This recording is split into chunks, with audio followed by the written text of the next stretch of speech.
Let's talk about everyone's favorite juicy treat, watermelon. You know, that sweet, refreshing slice of heaven that screams summer no matter what time of the year it is. Now, I get it. You might have heard some mixed messages about watermelon. Is it really as bad as they say? Is it just a sugary, water-filled snack with no real nutritional value? Well, hold on to your hats because we're about to bust some of those myths. Sure, watermelon is mostly water, about 90% to be exact, but it's also packed with a whole bunch of goodies like vitamin A, B6, C, and a powerful antioxidant called lycopene.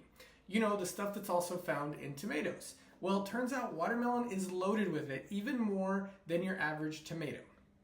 So why is lycopene such a big deal? Well, for starters, it's a superhero when it comes to fighting inflammation and keeping our hearts healthy.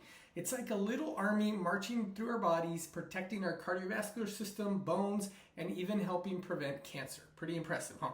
But wait, there's more. Watermelons also contain citrulline, an amino acid that does some pretty nifty things in our bodies. Ever heard of nitric oxide? Yeah, citrulline produces that stuff, which in turn relaxes our blood vessels, lowers blood pressure, and helps oxygen flow where it's needed most, like in our muscles, hearts, and even our brains. And get this, studies have shown that watermelon could be a game changer for folks struggling with blood pressure, especially if you're carrying a few extra pounds. It's like nature's very own blood pressure medication. But that's not all watermelon can do. It's a powerhouse when it comes to fighting cancer, particularly prostate cancer in men.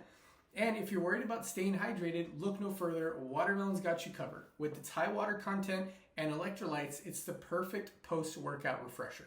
Now here's a fun fact. You know those seeds you're always spitting out? Well, turns out they're actually really good for you. Packed with iron, zinc, fiber, and protein, they're like little nuggets of goodness hiding in your favorite fruit. So next time you're picking out a watermelon, remember to look for a creamy yellow spot on the bottom and give it a good thump. You want it to sound nice and hollow. And don't worry too much about the sugar content. With all that fiber and water, it's pretty hard to overdo it on watermelon. So go ahead, dive right into the juicy slice of goodness and know that you're doing your body a world of good. After all, who knew something so delicious could be so darn healthy? Cheers to watermelon season, my friends, which is all the time. I'm Nick with the Health Report. Thanks for watching. Subscribe to my channel for more tips.